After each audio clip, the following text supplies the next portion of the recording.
At 4:12 a.m., before the sun touched Manila's skyline, a foreign strength coach stood on cracked pavement and quietly decided Filipino conditioning was a mistake.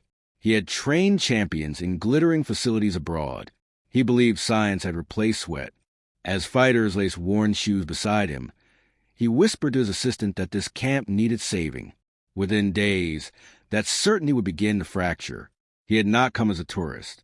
He arrived with contracts, data sheets, and a reputation built in elite boxing circles. His methods were structured, measured, optimized.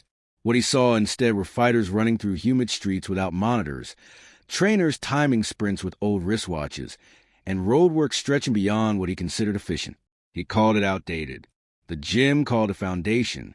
The gym stood in a narrow Manila street, paint fading under the tropical heat. Heavy bags swayed from beams that had held decades of ambition. Posters of Filipino world champions watched over sparring sessions like quiet witnesses.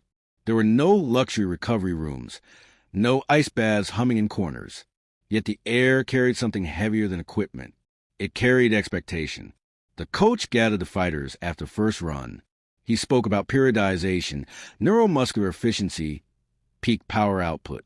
He outlined a revised schedule on a whiteboard he had shipped from abroad. Shorter runs, structured intervals, controlled output. He explained that modern boxing demanded precision, not punishment. The fighters listened respectfully. No one interrupted him. No one needed to. At the back of the room stood an older Filipino trainer who had guided champions through world title bouts. His hands were scarred, his voice rarely raised. When the foreign coach finished, he simply said, "Tomorrow you run with them." There was no challenge in his tone, just invitation. The coach smiled, confident. He had been an athlete once. The next morning, the humidity wrapped around them like a second skin. Before dawn, tricycles hummed past as the fighters began their run. The foreign coach joined at the front, determined to set the pace. The first kilometer felt manageable. The second, heavier. By the third, sweat blurred his vision, and the rhythm of Manila's streets refused to slow. Filipino roadwork was not just distance. It was terrain, concrete inclines, sudden turns, stairs carved into hillsides. The fighters did not look at watches. They followed instinct in each other. When one accelerated, the group adjusted without words. The coach tried to control his breathing, but the air felt thick, unfamiliar. The pace never became comfortable. Halfway through, they reached a stretch overlooking the city. The skyline shimmered in early light. Without instruction, the fighters began uphill sprints. No countdown, no whistles, just movement. The coach attempted the first sprint at full effort. By the third, his legs trembled. By the fifth, he realized no one else had slowed. Back at the gym, he expected recovery time. Instead, gloves were laced. Heavy bags echoed against concrete walls. Jump ropes snapped against the floor in relentless rhythm. The coach watched, catching his breath, calculating heart rates in his head. This volume, he believed, bordered on excessive, yet the fighters moved with focus, not fatigue. He approached the older trainer. "They'll burn out before fight night," he warned. The trainer looked at the ring, where a young contender worked combinations after 10 kilometers of road work. "They are not training to feel comfortable," he replied softly. "They are training to survive the late rounds." Determined to prove his point, the coach introduced strength circuits that afternoon. Medicine ball throws, resistance bands, structured rest intervals. The fighters adapted quickly. They respected instruction. But when the session ended, several quietly continued shadow boxing in the corner, not because they were told to, because stopping early felt unfinished. Over the next week, the coach studied them closely. He noticed something data could not easily capture. No one complained. No one skipped dawn runs. When rain flooded the streets, they ran through it. When power outages dimmed the gym, they trained in shadows. Their conditioning was not built on equipment. It was built on repetition. Then came sparring day. 12 hard rounds scheduled for the camp's rising contender. The foreign coach positioned himself ringside, stopwatch ready. The early rounds were sharp. By the 8th, Sweat pooled on the canvas. By the 10th, breathing grew heavy. The coach leaned forward, expecting decline. Instead, the pace increased. The Filipino fighter pressed forward, combinations doubling in volume. His opponent, flown in as fresh sparring, began to fade. In the 11th, the gym grew quiet except for leather-striking gloves. In the 12th, the contender finished stronger than he began. The coach lowered a stopwatch slowly. That evening, he reviewed his notes. The workload exceeded his projections. The recovery window seemed insufficient, yet performance in late rounds contradicted his models. He had built champions with science. But here was evidence forged through something less measurable, something cultural. The following dawn, he asked to run again.